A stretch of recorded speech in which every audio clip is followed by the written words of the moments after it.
வணக்கம். உதவி யாருக்கு செய்யலாம்? உதவி இந்த ஒரு வார்த்தை சாதாரணமாக தோன்றலாம்.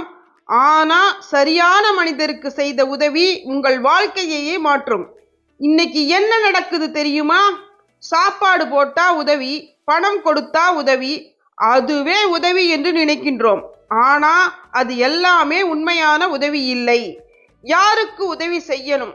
உண்மையிலேயே முயற்சி செய்கிறவர்களுக்கு, நம்பிக்கை இல்லாமல் போராடுகிறவர்களுக்கு, ஒரு வாய்ப்பு கிடைத்தா வாழ்க்கையை மாற்றிக்கொள்ளும் மனிதர்களுக்கு.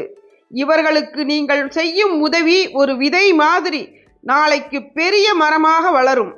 யாருக்கு உதவி செய்யக்கூடாது? சோம்பேறிகளுக்கு, உதவி கேட்பதையே பழக்கமாகவே கேட்டு வாழ்பவர்களுக்கு, உங்கள் நல்ல மனதை பயன்படுத்துபவர்களுக்கு. இவர்களுக்கு செய்தால் அது உதவி இல்லை, அவர்களை மேலும் கீழே தள்ளுவதற்கு சமம். ஒரு விஷயம் நினைவில் வையுங்கள், உதவி என்பது கையில் கொடுக்கிறது மட்டும் இல்லை, உதவி என்பது கையில் கொடுக்கிறது மட்டும் இல்லை, வாழ்க்கையை உயர்த்துகிற மாதிரி இருக்கணும். அதனால் யாராவது உதவி கேட்கும் போது உடனே கொடுக்காதீங்க.